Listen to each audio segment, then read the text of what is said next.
Jacksonville, get ready. Jacksonville, St. Augustine, Duval, and all surrounding areas. Get ready for the Jumpin' Jacks pre-Thanksgiving charity weekend celebration. That's right, Pink Ribbon Travel and Jumpin' Jacks events present the Jumpin' Jacks charity weekend celebration. Come kick it for a cause and party with a purpose at this exclusive adults-only fun-filled weekend in beautiful Jacksonville, Florida. Friday, November 11th through Sunday, November 13th. All taking place at the SHERATON Jacksonville Hotel. Calling all vets, social clubs, Greeks, Scorpios, and grown folks alike. This is a 3-day party experience you do not want to miss. With music by Jacksonville's own DJ Samaj and the one and only DJ Guru. Friday, the meet and greet pink party. Come with a splash, a dash, or dipped in pink, baby. Saturday, come be a part of the Stuff the Trunk food drive. Then, it's the Love Guru, comedian Troy Rawlings live Taboo Raw Uncut comedy experience.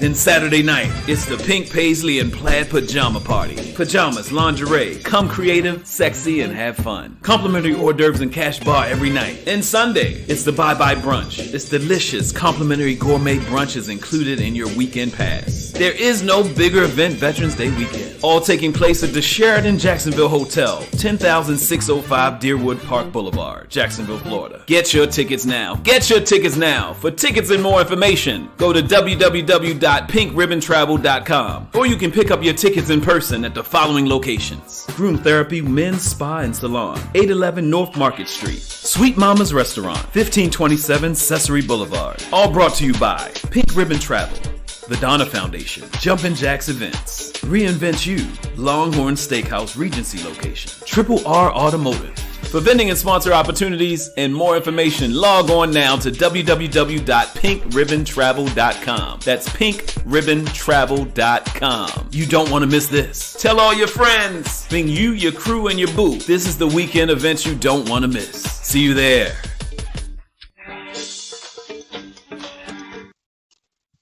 You are perfect in the pink. Hey everybody, what's going on? Troy Rawlings here. Another exciting episode of Meet the.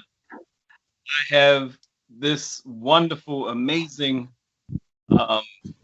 beautiful inside sister here. This activist, community activist, businesswoman, trainer, teacher, coach, and I originally met her, and she was teaching a course at the Comics Rock convention. Big shout out to my girl Hope Flood.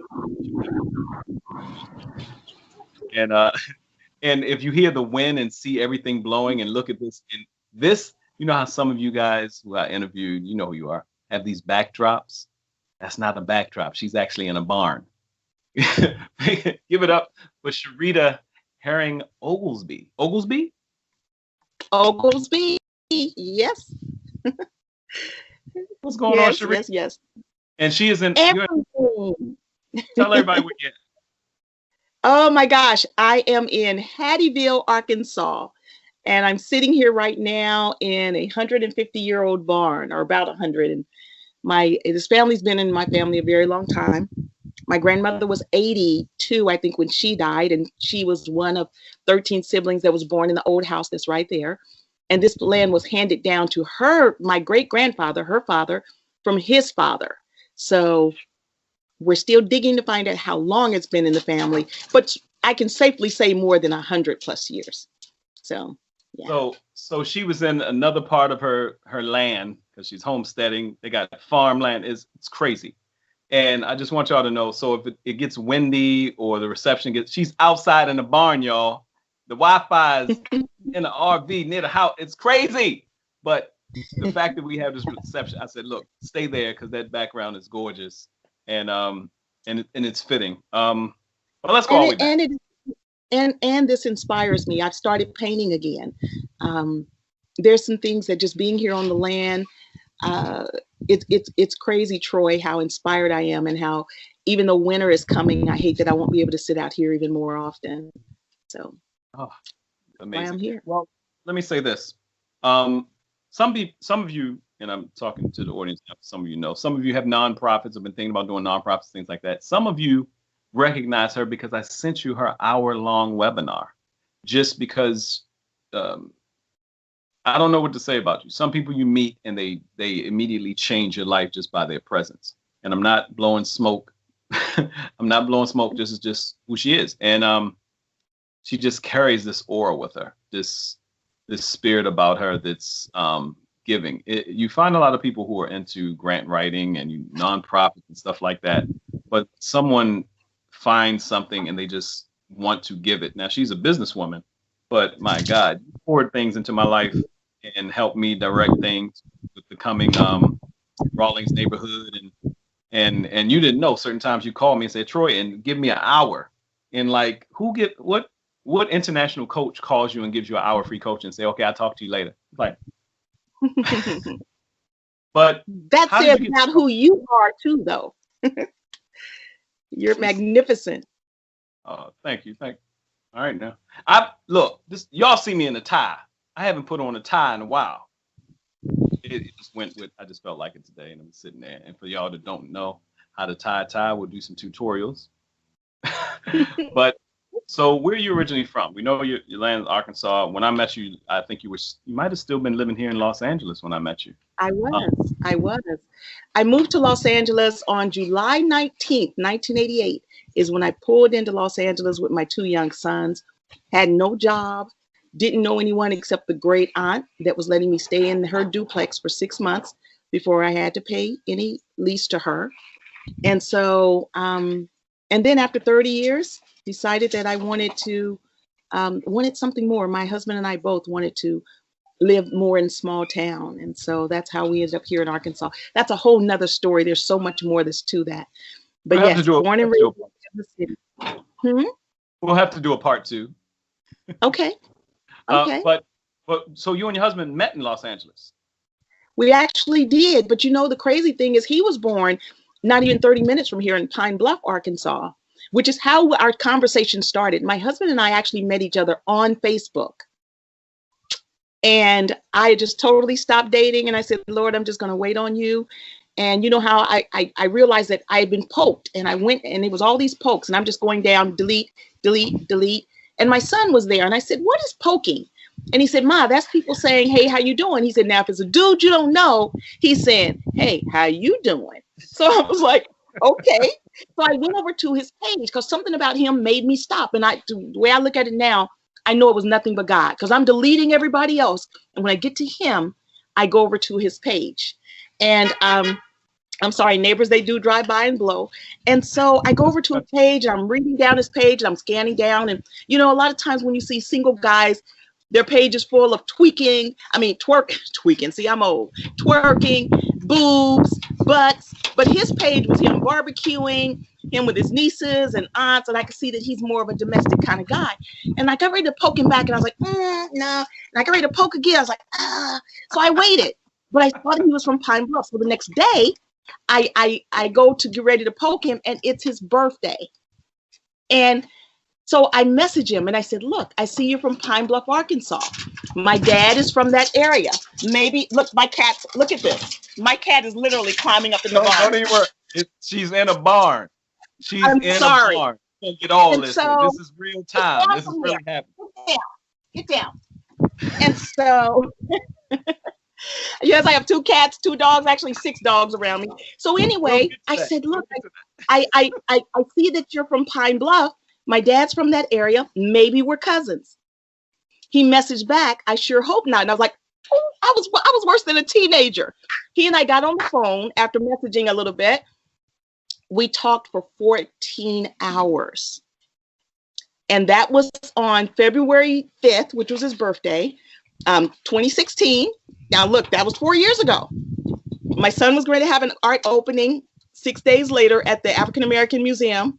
And after we had been on the phone all these hours every day, after about 6 days, I said, why don't you meet me at my son's gallery opening? And he came there, and we've been together ever since. And now we're married. And so, see, there's some wonderful stories. I thank God. I'm a romantic dude. I'm a romantic dude. And mind you, I won't even touch on, because you wouldn't believe how old she is if I told you so. Because you look like you're a young. I don't mind. I will be 61 this coming Sunday, November 8th. I will be 61, a week from today. And I'm saying that because sometimes now you're going to get me into the other side of me, the relationship side. Now, I'm saying that because a lot of people talk about giving up on love or giving up on this because you've been through so much, because you're just this point in life and this, that, and another. But I like that you said, I felt like a teenager.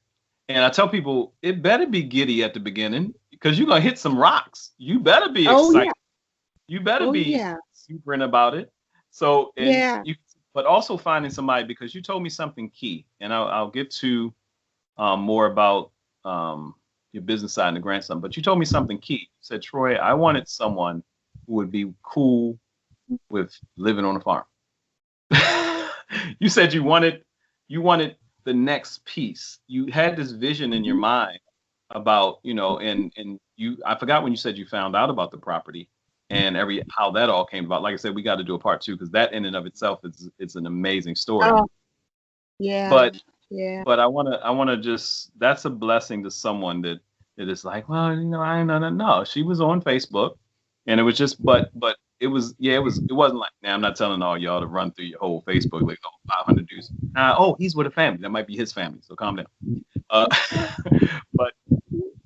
But that's an exciting story, and it's telling people about, and it puts so much hope, but something that deteriorates your smile. Like every time I've seen you, your smile lights up a room. So the person that you shouldn't pull from that. If you're with somebody, next thing you know, you're going from to something wrong. People saying, hey, Sherita, what's wrong, baby? Yeah. No, I'm fine. Yeah. If nothing else, Troy, it's important to get with someone that allows you to be truly who you are. And that's why when you meet someone, don't pretend to be anything else, because then now you got to convince them to like the other person that you start to let out. Be yourself from the very beginning. And one of the reasons why I found out that he wanted to leave California is I told him, you know what, prior to meeting you, I literally was looking at possibly moving to Paris. I wanted to live in the countryside in Paris, in France. And I said, I that's one of my roosters. And I said, and he said, wait. She's on a farm. Y'all ain't understand what there's Wi-Fi, and that's why I'm letting it, she in a barn on a Sunday. Yeah. Her place looks like CBS Sunday Morning behind her, y'all. All right, yeah. So I just say, be who you are always, because you can only be who you are not for so long, and you got to remember that you can only be who you are not for so long. So be yourself. Look at this. Get down, girl. This is real time. I'm letting y'all, there's no editing. We ain't editing out the cat climbing on the wall, the rooster. It's old McDonald's piece. And you know what the craziest thing, and you and I shared this with you earlier, where they were on the other side, but see, they follow my voice. Or if my husband was out here, they follow him. Your animals want to be around and also pull from you. And now they're in here running crazy. They're excited like I'm outside. So you've got to excuse them. I want to jump into how you got into it, because very interesting story. You talked about, I remember you talking about, this is kind of when it got to telling people about grants and helping nonprofits get money and businesses and stuff like that. You were doing that like in high school. Oh yeah. You know what? We are who we are. And even in high school, I was always part of the committees that helped to raise funding for different programs and services. Then when I get out of high school, before I even started grant writing, I'm part of community organizations to help stabilize and benefit community, develop programs for youth. Then I become the director at a YMCA. And I started out there as their IT director, because I've always been into computers. Before I went there, I was working for Sprint, which used to be United Telecom. And but we will always gravitate to who we are. And so even being there at the Y, development of programs and services just is part of my DNA. As a young girl, Troy, if you go all the way back and look at yourself, I was that kid that if we were playing kickball in the middle of the street and Mr. Brown, who was the senior on our block, is up there raking his yard, I'm like, hey, y'all, we should go up there and help Mr. Brown rake his yard. I'm not going up there. So I was the only kid who would go up and help Mr. Brown rake his yard. Or if Miss Evans pulled up and I knew she had groceries in the car, I'm going and helping her take in her groceries. You can't stop showing up who you naturally are. And statistics show that it reveals who you are and your passion and your journey that you should be on by the time you're 5 years old. How often do we see a kid running around and say, that kid gonna run? Or there's another kid that's always talking, that kid gonna mess around and be an actress or a politician. You know, we do that, but we don't nurture it for individuals to go further into what is natural to them. And that's why I know that I'm jumping around, but that's why I love the nonprofit arena so much, because it allows you're dead on. Dead on. Yeah, it allows you to be who you are, just what you love. And one of the things that I say in this is I want to show you how you can do what you love until you're dirt again. Right now, you don't have to wait until you retire, you know, and it allows you to do that so smoothly. And since I've been in this arena since 1994 is when I truly jumped in, but I was a director at the Y in 1998 there in Los Angeles. And I saw the magic of what it does. I saw the ability of what it allows, no matter what someone's title is or how much money they have. Because when you step into this arena, you step in on the same footing. You step in the same even ground. And it's who you are as far as what you want to do in your programs on how much it's going to rise or stay flat. But it doesn't have to do with your credit rating. It doesn't have to do with your income, any of that. So you get started, you're doing things in high school, you leave high school, you go to college? Because I don't know. I only took classes. I don't even have a degree. And for a very long time, I used to be afraid to tell people that. But then I thought, I know what I know. I haven't met anyone yet that knows this arena better than I do, you know. And I even train law firms in nonprofit arena, nonprofit development, and nonprofit law. You know, say that again, girl. You're preaching on a Sunday now. Say it again. You train. See that degree just shows that you have the stick-to-itiveness to get that sheet of paper. But I have more than 30 years of stick-to-itiveness that allows me to train the individuals that have that piece of paper. You're training people with JDs. Did you say you're training JDs? Yes. I actually have trained at the university, and I've trained college professors in how to get funding for their programs and services. So there's a person out there right now watching this, and they have, because I know people on both sides. I know people that are sitting on nonprofits and they're trying to get conceivably pennies. The big thing you got, the class I saw you teach, it was called There's a Grant for That.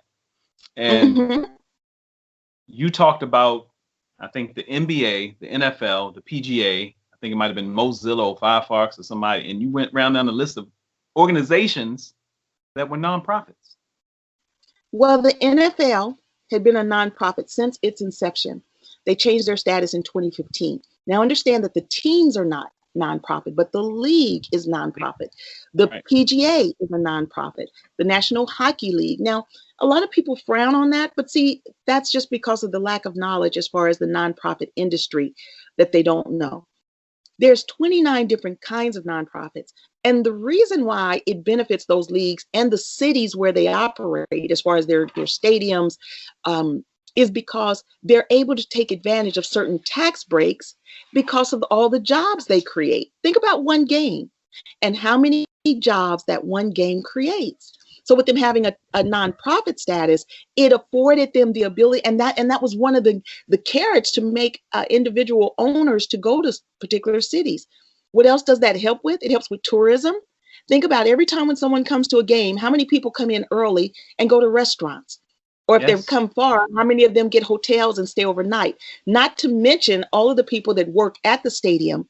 And then not to mention all the people that the jobs and businesses that is keeping afloat outside of the stadium, from straw makers to cup makers to the individuals delivering the beef so that it can be cooked there. I mean, just think about it. But people don't think about that. Plus, they don't realize the significance of the nonprofit arena and our GDP, the gross domestic product of the United States. The nonprofit arena is the third largest business sector in the United States. only behind manufacturing and retail. The third largest. Now, what else that should show people is that nonprofit doesn't mean you can't make a profit. Nonprofit just means that it is a non-stock corporation, but it is a corporation. It is a business. Okay. And I told y'all, if y'all see me looking down taking notes, that means you should be taking notes. But this is going to be on IGTV, YouTube, everywhere, so you can share it around and stuff like that. And I had to ask Sherita. I was like, are you still doing? And I asked, was she still doing what she was doing, because it seemed when someone's a Michael Jordan, Tiger Woods, Simone Biles, the young little snap. Yeah. You know, when they're that Michael Phelps, when you're that good at something you do, it looks effortless to the point where it looks like that's bringing her too much joy. She's doing that too well. Okay, what else do you do? And one time I called her, she was like, well, Troy, I do a lot of speaking and I'm training people, but she's speaking with like Les Brown, Lisa Nichols, and people, you hit the road. Well, of course now you're not hitting the road as much.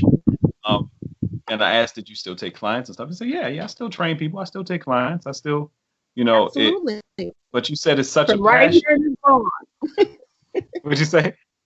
From right here in this barn. Right. And did y'all hear me say earlier she was in the barn? Y'all see all this wind? That's not a backdrop.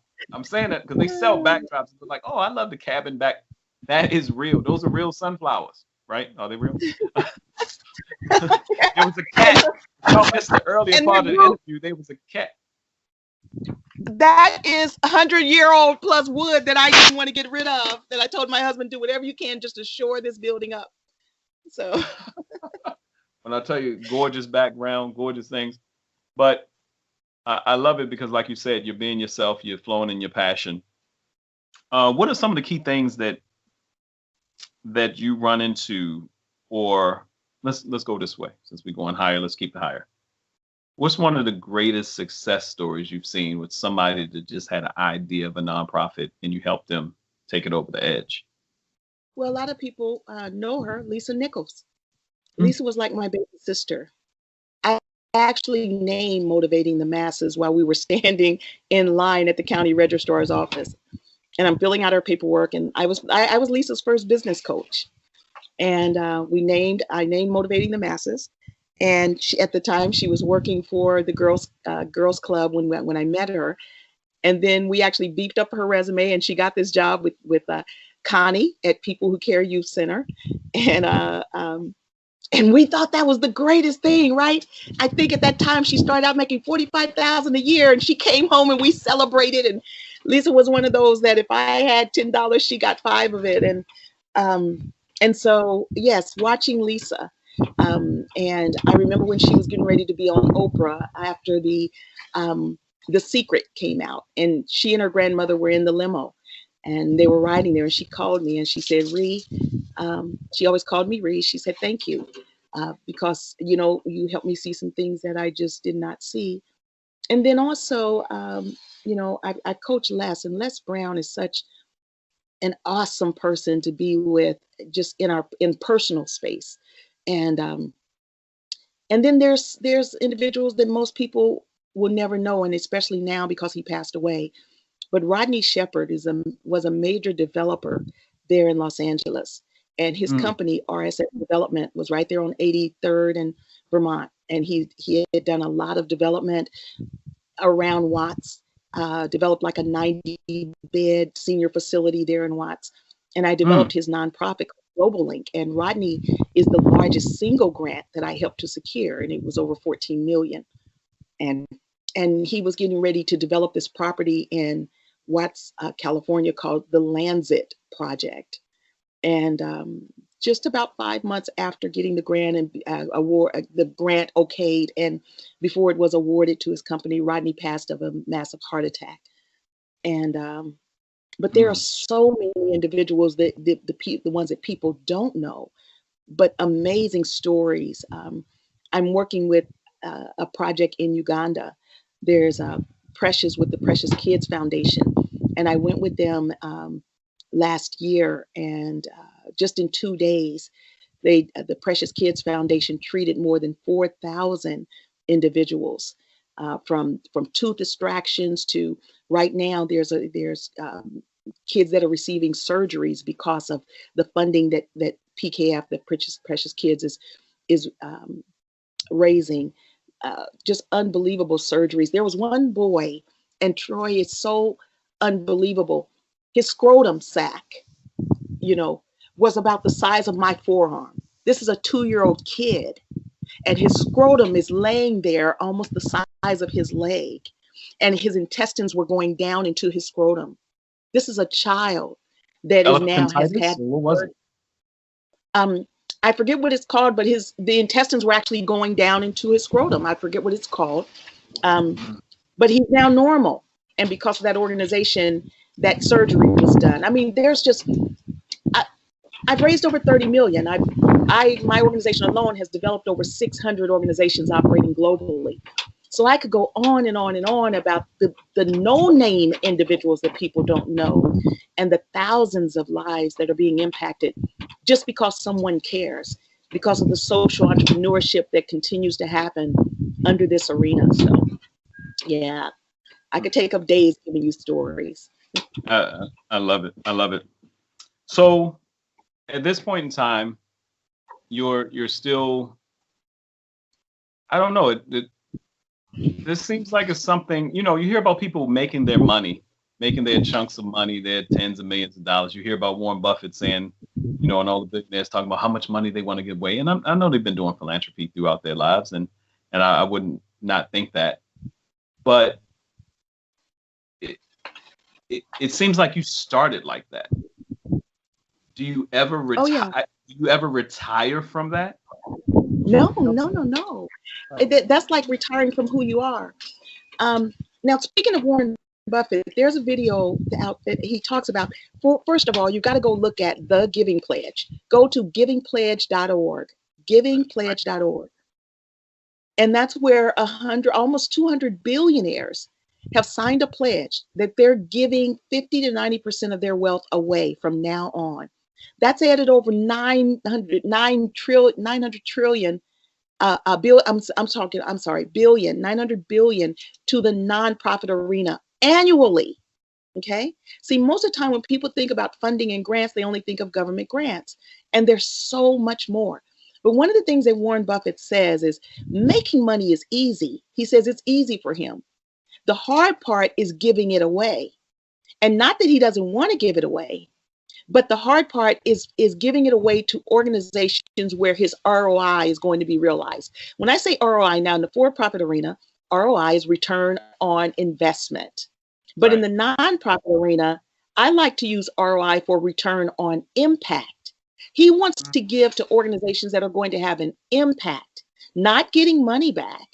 And so that's all a grant proposal is, Troy, is it helps an organization to write a clear and concise plan that's going to show how they're going to have an impact. And the grant funders, which are also investors, they just want to see a good clear-cut plan to show that their dollars are going to make a difference, not that they're giving the money to get a return from their money after 3 years or 5 years, like in the for-profit arena.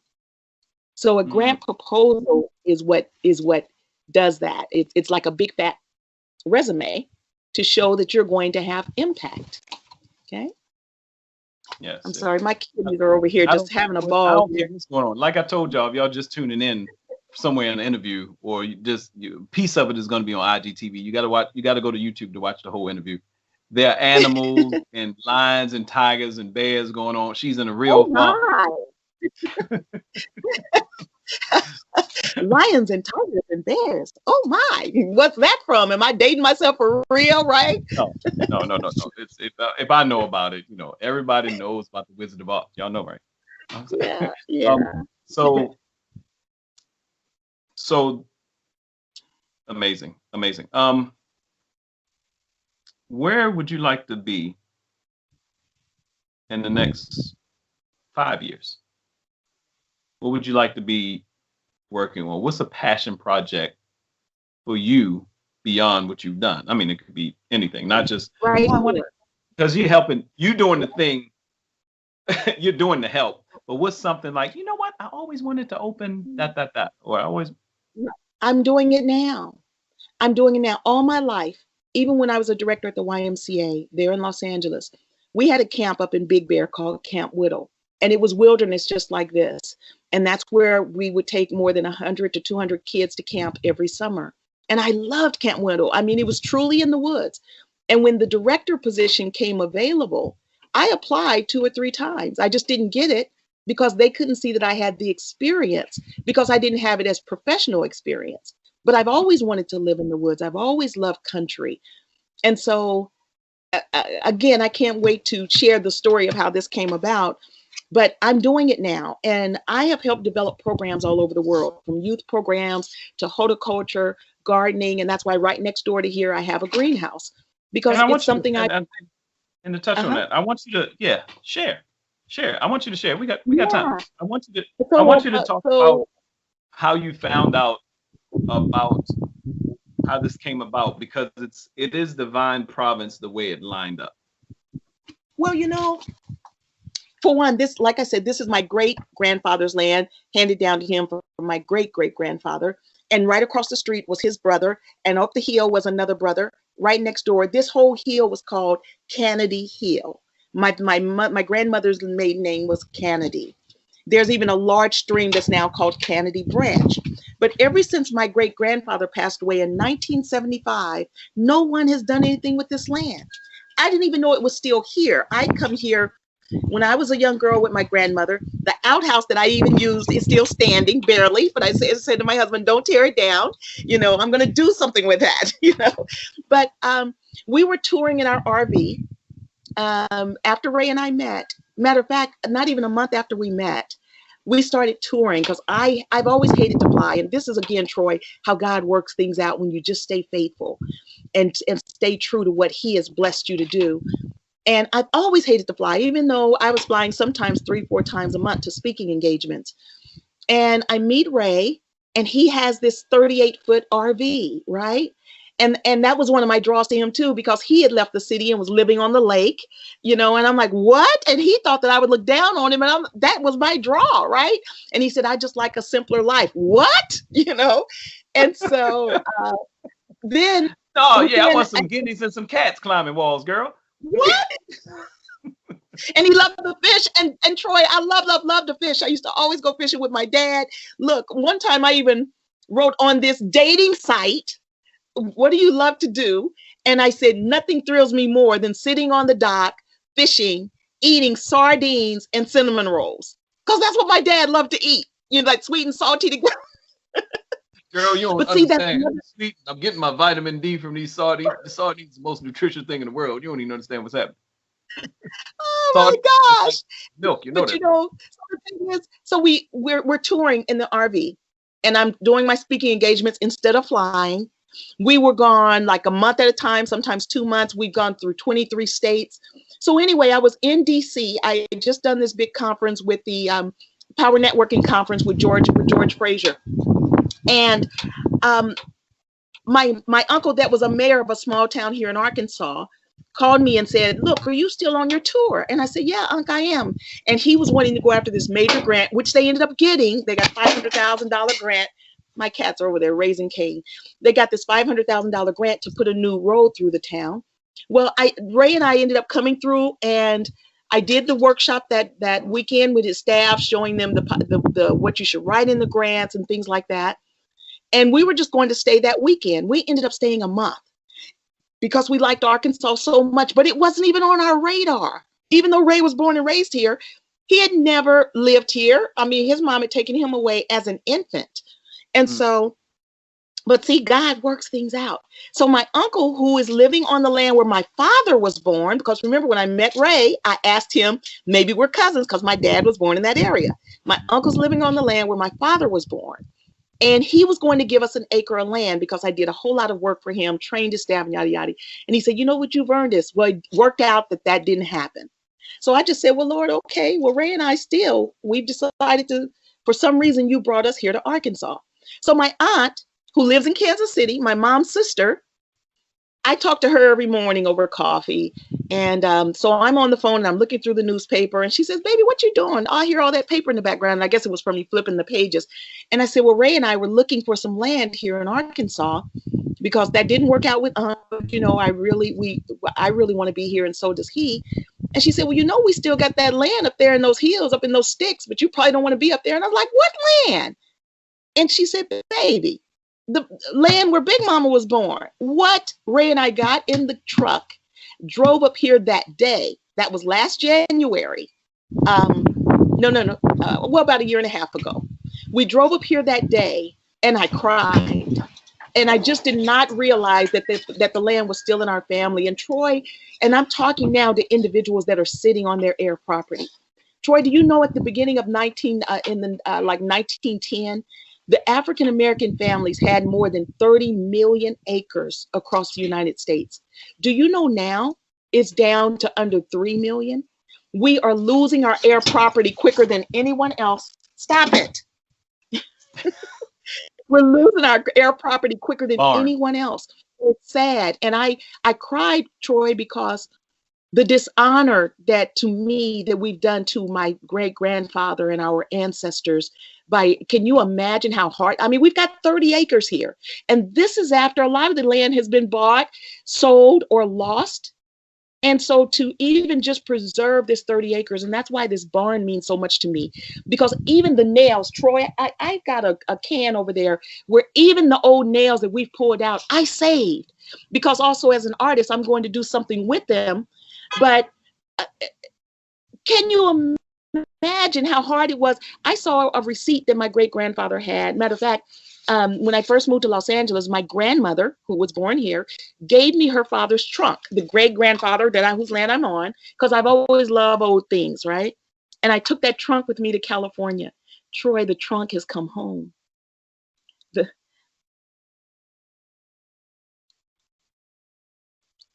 When you just stay true to who you are, when you just work with what God has given you, I'm telling you, God does not do things just because. A tree that's blooming right now and another one is dying out, it was created that way for a reason, for a balance. So why is it that we don't realize that the gifts that God has given us, whether it's singing, whether you're a wordsmith, whether you're a painter, if you just operate in that, with faith comes finance. I'm here to tell you that whatever gifts God gave you, if you just know that you can work in it. He does not play. He didn't do it just because. If you stay true to that, with faith comes finance. He does not give us gifts that we can't survive off of. He just doesn't operate in that fashion. So, yeah. Yeah. So I'm here. And the trunk has come home. I'd be crazy to say anything else. You know, I love talking to you because we can talk for hours, but I want to leave people on that tip. And yeah, I know people may have a bunch of questions, but I want them to reach out to you. I want them to, you're a touchable person, but okay. That was that for me was my sermon for anybody. This 2020, that was probably the most. Thank you. Thank you. Thank you. Thank you for being you. Thank you for being so loving, so caring. Tell people how to get in touch with you. Tell people how they can reach out to you, how they can get in touch with you, talk your company, your website. Well, they can go to my website. I know it's a long word, but it's philanthropyalliance.org. Philanthropyalliance.org. And matter of fact, my new blog is launching today. It's called Yo-Yo. Yo-Yo stands for You Are Your Only Limitation. And it's going to be launching late this evening. And it's not only about my life and taking chances and being who you are, but there's, and I need to do an article on you because there's a section about love and relationships, and it's never too late. And it's about Ray and I. My husband Ray is also an absolutely phenomenal grill master. You've seen his grill. Matter of fact, some people ask where we're going to do cremating because his grill is 9 feet long. It's about our homesteading and showing what's going on as far as our animals. I'm coming there to do, you know, for anybody who may be producing my TV show when it comes, or if we find whatever, I am coming there to do something, and me and old Ray gonna dance on that grill. I'm telling you. Yeah, that yeah. grill, I saw that grill, I was like, but amazing. Yeah, Amazing. yeah. So when they go to my website, there's a subscribe button. And if they subscribe, we send out free grant information. I send out information about business development. They'll get information about our regular blog. And so, yeah, go to philanthropyalliance.org. Now, there's one thing that I also want to say to you and to most individuals that are like you and I. When we're giving individuals, there's a term that a lot of people go by as a social entrepreneur.